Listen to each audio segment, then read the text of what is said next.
여러분 안녕하십니까? 여수 MBC 뉴스투데이입니다. 전남개발공사가 내년 1월쯤 미래에셋 컨소시엄과 계약을 체결하고 경도 관광단지 개발에 들어갈 것으로 보입니다. 전남개발공사는 당초 이달 안에 미래에셋 측과 부지 매입비 포함 1조 900여억 원 규모의 투자 계약 체결을 추진할 계획이었지만 세부 쟁점을 놓고 조율 기간이 길어지면서 내년 1월 10일 이전에나 투자 계약이 가능할 것으로 전망했습니다. 전남개발공사는 현재 경도와 돌산을 연결하는 연륙교 건설과 관련해 620억 원의 사업비 분담을 놓고 여수시 미래에셋 측과 막판 조율에 나서고 있는 것으로 알려지고 있습니다. 광양의 폐철로 구간 터널 내부를 대규모 와인 전시와 시음 판매 장소로 조성하는 사업이 추진됩니다. 민간 사업자가 사업에 착수했는데 관광 콘텐츠 확보가 급한 광양시도 높은 관심을 보이고 있습니다. 박광수 기자입니다. 경전선 폐철로의 터널 입구가 참나무 술통 모양으로 단장됐고 내부는 은은한 조명 속에 와인 공방과 시음대, 신비스러운 배경의 포토존으로 이어집니다. 김해 시가 100억 원의 사업비를 들여 지난 4월 문을 연 레일파크 와인동굴. 지난 7달 동안 33만 명의 관광객을 끌어들이는 대박을 터뜨렸습니다. 이 정도는 못했지. 이렇게 망칠지 몰랐거든요. 그 의원들도 그 레일파크는 지금 잘 운영되고 있다는 식으로 말씀을 해주시더라고요. 바로 이런 곳이 지역에도 들어섭니다.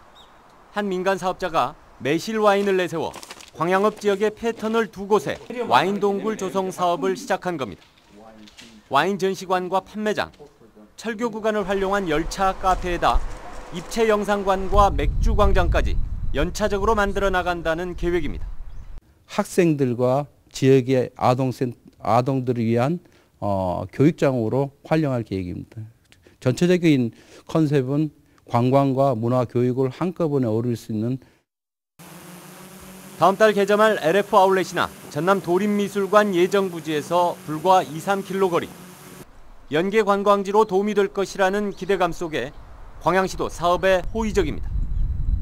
관양시의 관광 자원이 부족한 상황에서 상당히 긍정적으로 좋은 현상이라고 보고 있고요. 사업 진행 사항을 예의주시하고 있습니다. 사업자 측은 광양시와 진입도로와 주차 공간 확보 등에 대한 협의가 마무리되는 대로 곧바로 공사에 착수한다는 계획이어서 조만간 지역의 새로운 관광 콘텐츠로 모습을 드러낼 전망입니다. MBC 뉴스 박광수입니다. 광양시 광양읍의 인구가 5만 명 선을 넘었습니다. 광양시는 어제 김해시에서 광양읍으로 전입 신고한 김모 씨가 5만 번째 주민 등록자로 집계돼 이장협의회 주최로 환영식을 가졌다고 밝혔습니다. 광양시는 아울렛과 운전면허 시험장 등이 유치되면서 전입자가 크게 늘고 있다며 도림미술관 건립과 목성지구 개발 등으로 앞으로도 인구는 더 늘어날 것으로 예상하고 있습니다. 뇌물공여 혐의 등으로 재판에 넘겨진 고흥군의회 김의규 의장이 1심에서 의원직 상실에 해당하는 징역 10월을 선고받았습니다. 김 의장은 구속된 이후에도 의정 활동비는 매월 꼬박꼬박 지급받고 있는 것으로 확인됐습니다. 보도에 문영철 기자입니다. 금품 선거 의혹을 받아왔던 고흥군 의회 김의규 의장이 1심에서 실형을 선고받았습니다. 광주지법 순천지원은 뇌물 공여 혐의 등으로 구속 기소된 김의규 의장에 대해 징역 10월에 추징금 1,000만 원을 선고했습니다. 김 의장은 지난 2014년 전반기 의장 선거를 앞두고 자신에 대한 지지를 부탁하며 동료 의원 2명에게 각각 현금 500만 원씩을 건넨 혐의로 재판에 넘겨졌습니다. 재판부는 삼선 의원인 김 씨가 뇌물을 이용해 선거에 영향력을 행사하려 했고 의회의 중요성을 알면서도 범행을 저질렀다며 양형 이유를 설명했습니다. 김 의장은 경찰 수사 당시만 해도 범죄 사실을 줄곧 강하게 부인해왔습니다. 안면이 업무인데 업무. 그랬으면 당연히 제받아야죠. 어떤 의원들이 받은 사람도 없습니다. 이것은요. 뒤늦게서야 자신의 혐의를 인정한 김 의장은 결국 의원직 상실에 해당하는 형을 선고받았습니다. 한편 지난달 김의규 의장이 구속된 이후에도 매월 100만 원이 넘는 의정 활동비는 계속해서 지급되고 있습니다. 행정자치부는 지난 9월 전국 지자체에 공문을 보내 구속된 의원들의 의정 활동비 지급을 제한하도록 관련 조례를 정비할 것을 요청했습니다. 하지만 고흥군 의회의 불합리한 관행은 개선되지 않고 있는 상황입니다. 그 받은 적이 없어요. 계속 특별한 일 없어서 지금 계속 지급하고 있는데요. 지방자치의 근간인 의회의 위상이 곤두박질치는 상황에서도 시민들의 혈세는 비리 공직자의 호주머니로 고스란히 들어가고 있습니다. MBC 뉴스 문형철입니다. 순천시가 겨울철 전지훈련 명소로 각광을 받고 있습니다. 순천시는 현재 부산 아이파크 프로축구단을 비롯해 유도 119개 팀, 축구 27개 팀, 야구 23개 팀, 양궁 6개 팀 등 총 199개 팀 3,630여 명이 전지훈련 예약을 마쳤으며 앞으로도 전지훈련 예약 신청이 계속 늘어날 것으로 전망하고 있습니다. 순천시는 전지훈련팀 유치를 위해 각 종목별 스토브리그 개최 지원, 공공체육시설 사용료 면제, 지역관광지 입장료 할인 혜택 등 다양한 각종 시책을 추진할 계획입니다. 호남권 자벌드 유치가 올해 순천을 빛낸 최고의 뉴스로 선정됐습니다. 순천시는 올해 한 해 동안 주목할 만한 성과를 이룬 사업을 대상으로 시민 설문과 직원 전자설문 등을 실시한 결과 호남권 자벌드 유치가 1위를, 시의 오랜 수건인 시청사 건립이 2위를 차지했다고 밝혔습니다. 또 순천만 습지의 전세계 생태관광지 100선 선정, 순천만 국가정원 2년 연속 500만 관람객 돌파, 2016 그린애플 어워즈 수상 등도 주목할 만한 성과로 평가됐습니다. 일선 학교마다 학교폭력 문제를 다루기 위한 위원회 소집이 갈수록 늘고 있습니다. 전남에서 학교폭력 문제로 가장 골치 아팠던 한 학교의 놀라운 변화에 교육당국이 주목하고 있습니다. 양현승 기자입니다. 학교 복도가 미술작품 전시장이 됐습니다. 유명 화가의 작품부터 영화 포스터, 세계 각국의 명승지까지 모두 300여 점. 넉넉 잡아 10시간 걸리는 그림을 학생들이 틈이 날 때마다 붓칠을 해가며 작품을 완성했습니다. 평소에 시끄럽던 애들도 하는 중에는 집중하게 되니까 조용해지고 차분해지는 것 같습니다. 불과 3년 전만 해도 이 학교는 폭력 문제로 시끄러웠습니다.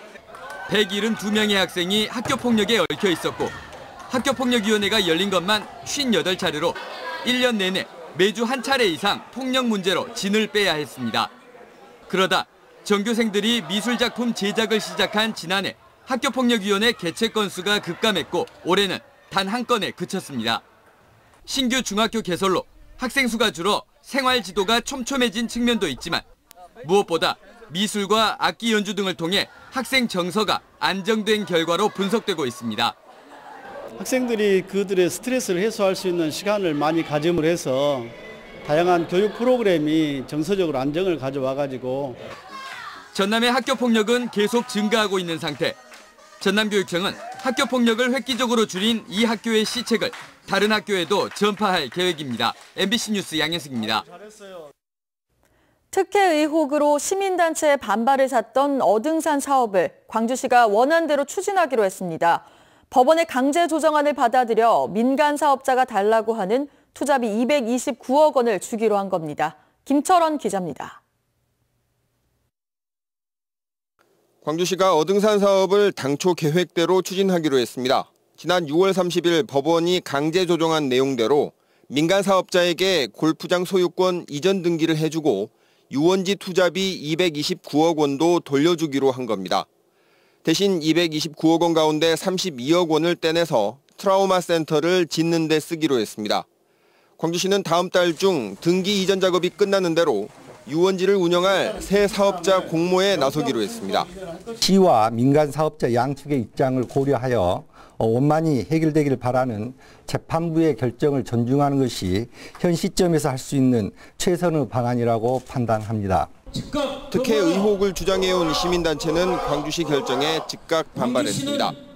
유원지 개발은 놔두고 돈 되는 골프장만 개장하도록 허용해준 게 이미 특혜성인데 이제 와서 유원지 투자비까지 돌려줄 이유가 없다는 주장입니다. 또 골프장 소유권을 사업자에게 주는 대신 유원지 땅을 광주시가 기부받으라는 4년 전 법원의 1차 조정을 따랐더라면 이제 와서 229억 원을 주지 않아도 됐을 것이라며 감사 청구 등 법적 대응에 나서기로 했습니다. 광주광역시가 어등산 리조트에 투자비를 지급하는 것은 명백한 특혜로 보입니다. 특혜 의혹 꼬리표를 떼내지 못한 가운데 10년을 끌어온 어등산 사업은 새 국면에 접어들었습니다. MBC 뉴스 김철원입니다. 저희 여수 MBC가 교육부가 선정하는 교육기부 인증기관에 포함됐습니다. 여수교육지원청은 어제 청사대회의실에서 열린 자유학기제 연수 행사에서 여수 MBC를 포함한 관내 5곳의 기관에 교육기부 인증기관 및 우수 직업체험시설 명패를 전달했습니다. 교육기부 인증기관 명패는 학생들에게 금전적 부담을 주지 않고 우수한 진로체험 기회를 제공하는 기관에 수여하는 것으로 저희 여수 MBC는 청소년 방송 아카데미를 통해 방송과 관련된 각종 이론과 실습 교육을 진행하고 있는 점을 높게 평가받았습니다. 여수시가 차량 등록 민원을 신속하게 처리하기 위한 조조 민원 처리제를 시행합니다. 여수시는 내년 1월부터 차량 등록 민원을 기존보다 30분 앞당겨 오전 8시 30분부터 업무를 시작하는 조조 민원 처리제를 시행하고 자동차 등록원부 발급과 자동차 등록증 재발급 등 2종의 재증명 민원은 신청 즉시 발급해줄 계획입니다. 여수시는 이번 조조민원 처리제 시행으로 자동차 민원인의 대기 시간 축소로 민원인들의 불편이 크게 줄 것으로 기대하고 있습니다. 여수시가 올해 10대 시정 가운데 여수 밤바다 대한민국 대표 관광 콘텐츠 선정을 가장 큰 성과로 꼽았습니다.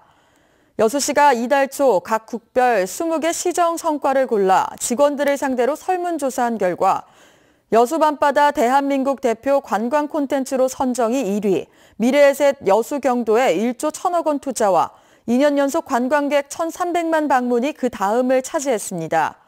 또 SNS 대한민국 최고 소통도시 등급과 남중권 권역재활병원 여수유치, 소비자평가 해양레저 스포츠도시 브랜드 대상 수상이 4, 5, 6위로 순으로 나타났습니다. 여수시가 옛 마레터널 이용 차량 증가로 교통불편이 가중되자 터널 진출입 개선에 나섰습니다.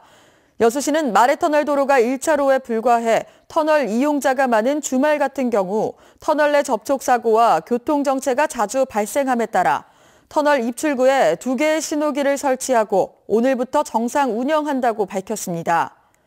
여수시는 또 터널 접속도로를 편도 1차로에서 2차로로 확장하고 지속적인 교통 운영 상황을 모니터하고 추가 개선 방안을 마련할 계획입니다. 네, 지금 제 뒤에 야외 스케이트장 보이시죠? 상암동 MBC 앞에 마련된 야외 스케이트장이 드디어 오늘 오전 10시부터 개장한다고 합니다. 내년 2월 5일까지 운영된다고 하니까요. 우리 가족분들과 함께 나오셔서 도심 속 신나는 겨울 체험을 즐겨보시는 것도 좋을 것 같습니다. 지난 밤새 강원 산간지방에는 20cm가 넘는 폭설이 쏟아졌습니다. 지금도 전국 곳곳에는 눈이나 비가 오고 있는 상황이고요. 앞으로 전북과 경남 일부 지역에는 최고 8cm, 그 밖에 중부지방에도 1에서 5cm 정도의 눈이 내려 쌓이겠습니다. 출근길, 빙판길에도 꼭 조심하셔야겠습니다. 찬바람이 강해지면서 날도 부쩍 추워졌는데요. 이 시각 현재 서울이 영하 1.9도를 보이고 있고요. 한낮에도 영하권에 머물겠습니다. 특히 크리스마스 이브인 내일은 서울의 아침 기온이 영하 5도까지 뚝 떨어지겠습니다. 출근길 이 시각 현재 기온 보시면 서울 영하 1.9도, 대전 1.4도를 보이고 있는데요. 한낮에도 서울 영하 1도, 광주 4도 안팎에 머물면서 춥겠습니다. 이번 주말 동안에 하늘은 대체로 맑겠고요. 추위는 일요일부터 차츰 누그러지겠습니다. 날씨였습니다.